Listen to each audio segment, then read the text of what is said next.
There is a version of yourself you haven't met yet. Keep showing up until you're introduced.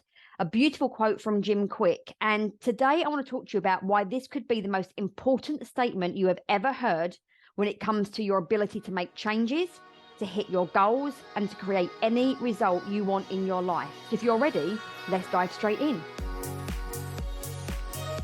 Welcome back to the Your Rich Life podcast, and I'm so excited today to have a little bit of a riff with you rather than a more of a scripted podcast.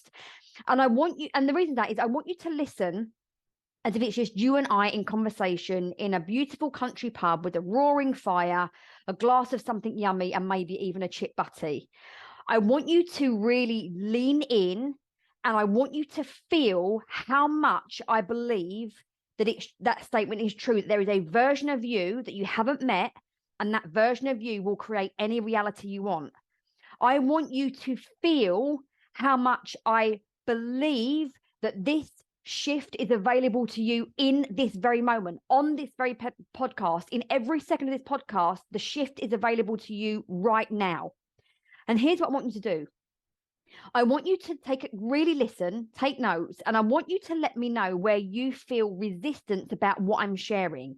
And I want you to email me at contact@louisecartwright.com, or just find me on social media. It's Louise Cartwright at Your Rich Life on Instagram and Facebook. And I want you to share with me what that resistance experience is like for you. Where are you experiencing resistance to anything that I'm saying? And when you contact me, I will help you get past that resistance, because if you don't get past the resistance to this, you risk never having the life experience that you want to have. One of the things that it's not like a tagline, but it kind of is, that I'm using at the moment is, create the life that you want to live, or exist in the life that you're living. And I'm pretty sure if you're listening to the Your Rich Life podcast, you don't want to exist. You want to thrive. You want to grow. You want to experience the best version of your life, and you get to create that. At the end of the call, the end of the podcast is also going to be 3 questions that you can start to use to help you self-coach. So I'm going to just dive in. I made like a couple of just like little notes to make sure that I keep myself contained in like my normal 20-minute container. So let's hope I go with that. So the first thing that I want to offer you in terms of, so everything I share with you right now, I want you to feed it back and attach it to this thought that there is a version of yourself that you haven't met yet, and your job is to make sure you meet that version of yourself.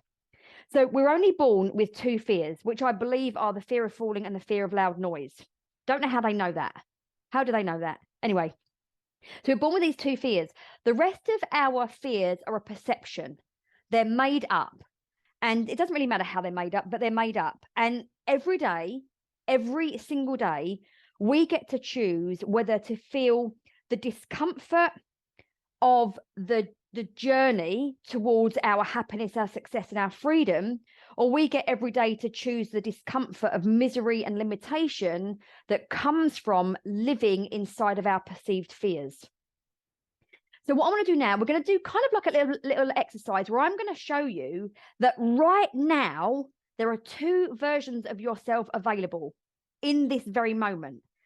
If I was going to expand on that, I'd even say to you, there are a bajillion versions of yourself available right now. And one of the things that I really encourage my clients to do is, like, don't try and go from 0 to hero overnight. Let's pick let's just change one outfit and let's live in that outfit for a couple of weeks and like try that on and just get used to it, and then change into another outfit. But for now, I'm going to invite you to experience 0 to hero. So I want you to just get in your mind's eye and feel this in your body. So try and make this like a real 5D experience. Who am I? Right? So who am I when I believe I can't control my thoughts? Who am I when I believe I can't control my emotions? Who am I when I believe that I'm not good enough, that I don't have what it takes, that I don't have the time, that I don't want to feel judged, that this feels too hard, that everyone's better than me? Who am I when I believe that? And just notice how you experiencing that in your body. What other thoughts and pictures got presented to you in your brain? And also notice how much or how many of those thoughts you have for yourself. And now let's look at your alter ego. So who am I when I believe that I will always work it out? Who am I when I am prepared to feel all of the emotions and make it mean nothing about me? Who am I when I believe that I am in demand and that I believe in what I offer to my small business owners?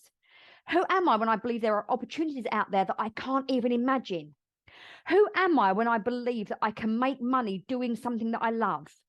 Who am I when I believe that I can have the most incredibly passionate, intimate, and soul-centered relationship? Who am I when I believe that I can fall in love with my body? Who am I when I believe that I can live a life like it's just been cut out of a magazine? Notice who you are when you have those thoughts. Notice what shifted inside your body, like internally inside your body. Notice the different emotions that came up. Notice whether your facial expression changed. Notice if you felt lighter and freer. Notice if you could just see and experience that version of yourself. As a caveat, some of you may have had complete resistance to everything that I've just said in that last version of yourself. Email me. First of all, let's start coaching together, right? But if you don't have thoughts that that's available to you, how are you ever going to create that?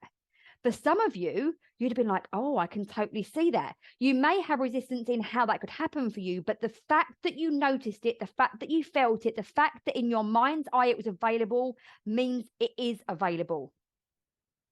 The shift is that version of yourself you haven't met yet just has different thoughts about themselves, different thoughts about what's available to them, different thoughts about what's possible, different thoughts about what they're willing to feel, what they're willing to experience, and how much time they're willing to give it.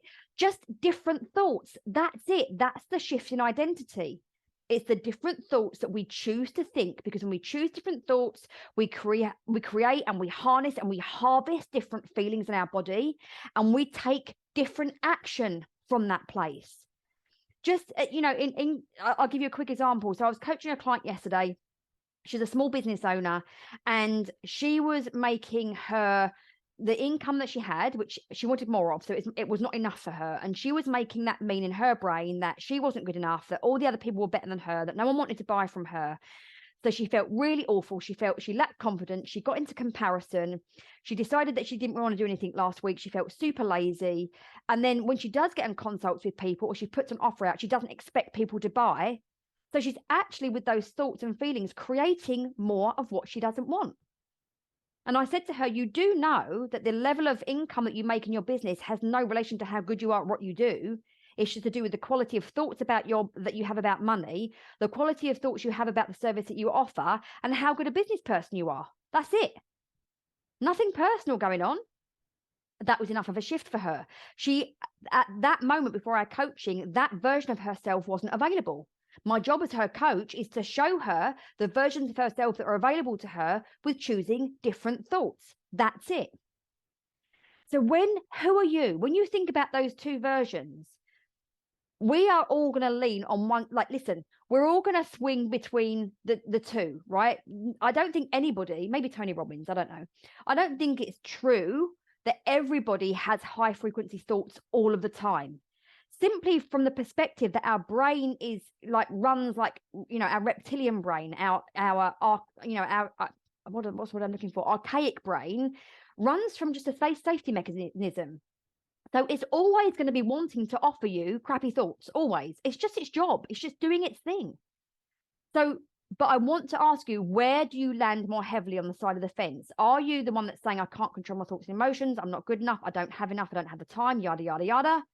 Or are you the person that holds on to these thoughts that, of course, I can work it out. I'm prepared to feel all the emotions. If someone wants to judge me, bring it on. I'm good at judging myself. I can handle it. Which side of the fence are you falling on, and be really honest? No blame, no shame, no judgment, neutral observation. That's all we're doing right now. Let's get clear about where we're at. Because I want you to get off this podcast and go, holy crap, I know exactly what I've got to do. I know where I'm going to start. I know how to change my life. So when you're thinking about making a change, one of the things that happens, obviously, is that you're trying to achieve something with the brain that got you exactly where you are. And now you're in this space that you want to change, whether it doesn't matter. Again, I coach a lot of small business owners, but I coach them on life. They think they want business coaching. They don't. They need life coaching, because it's only their thoughts.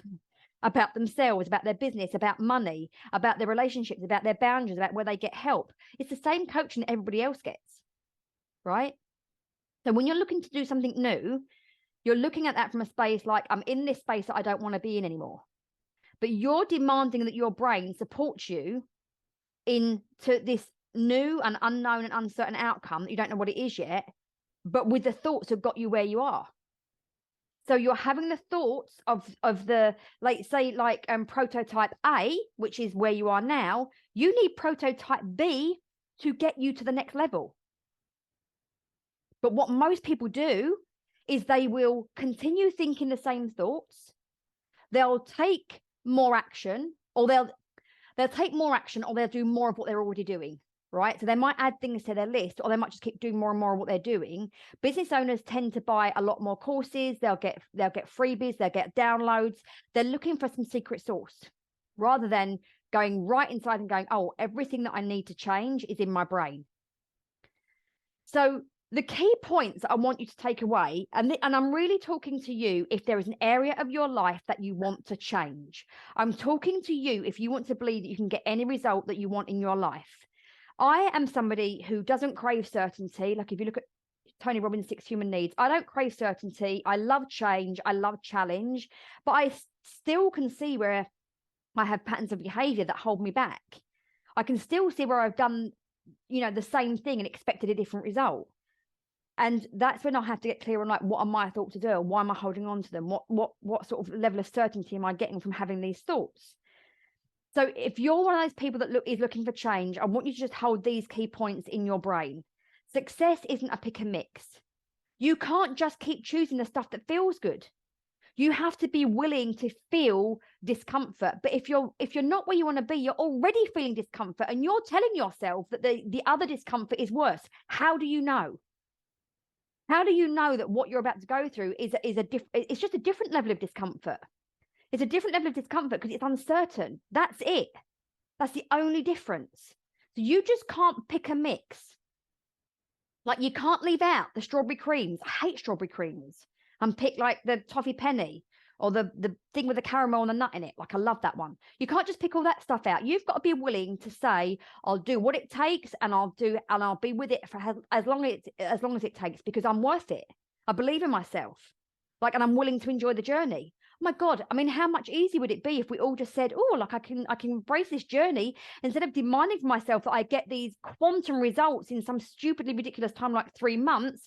What if you gave yourself 12?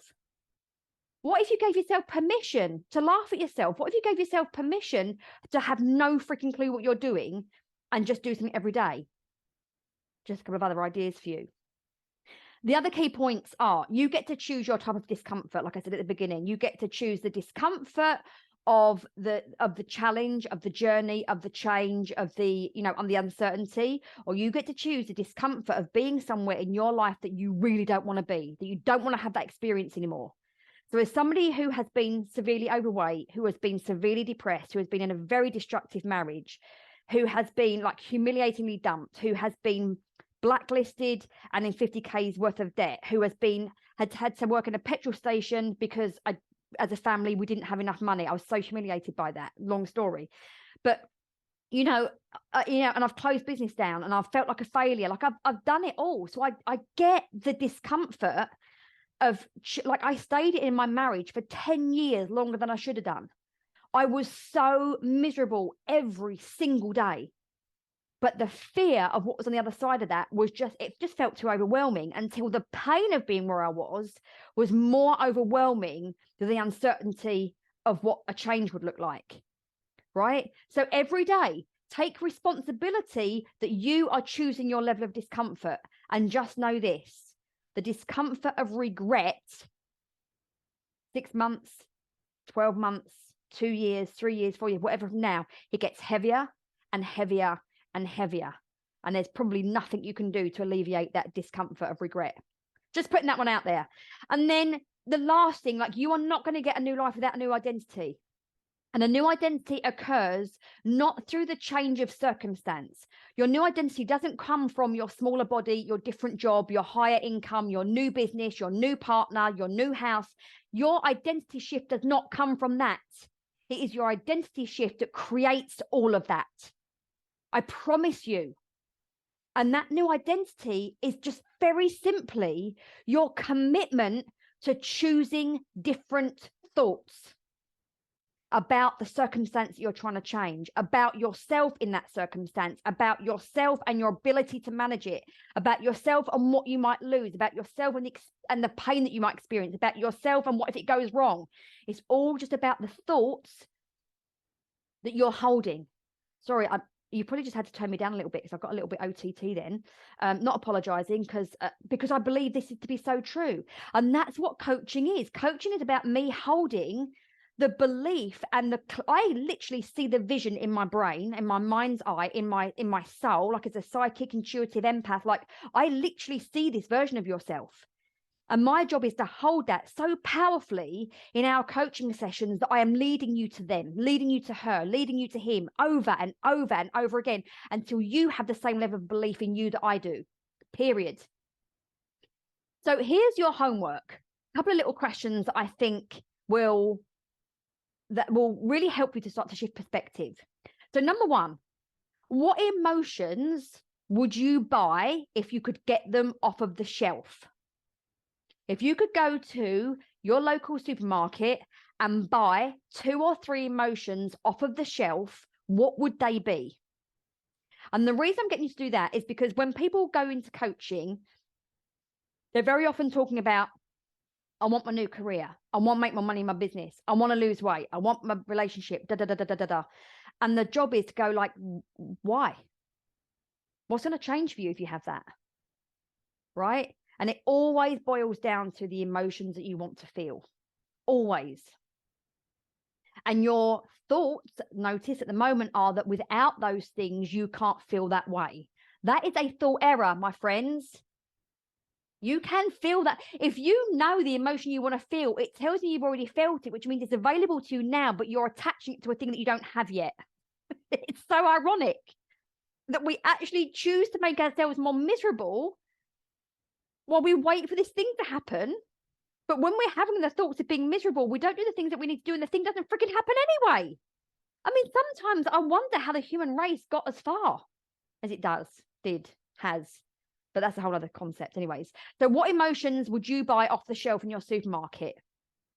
Question number 2. What are you prepared to think in order to have those emotions? What are you prepared to think? Now, you don't have to believe it right now, but what thoughts are you prepared to harness and then harvest so that you can have those emotions? I'm so nosy. I'd love to know what those thoughts are. So please do me a favor, give me a couple of minutes of your time and email me or find me on social media and tell me what are those thoughts that you need to have to think to feel those emotions. And the third one, what do you have to let go of so you can have those thoughts and have those emotions? Now, the letting go of could be anything. It could be you have to let go of being in control. It might mean that you have to let go of, feeling like you have to know exactly what's going to happen. It might be that you have to let go of another thought that you have about yourself. You might have to let go of somebody. You might have to let go of a job. Like, let yourself, like, and even if you use the question, like, what else? What do you have to let go of? I hope this has served you. I have loved this episode. Muchos. And listen, I am looking for my next intake of one-to-one clients. I want to show you how you can shift your identity, generate the emotions that you need, elevate the thoughts that you need to have so you can take the action to create any result that you want in your life and your business. If you're willing to show up, if you're willing to be with me on this journey, you can create anything you want. So hit the Calendly link, get yourself booked in. Let's go on a free consult call and just find out exactly what your journey looks like and how I can help you achieve that. Thank you for being a member of the Your Rich Life community. I have so much gratitude and love for you, and I'll speak to you again next week.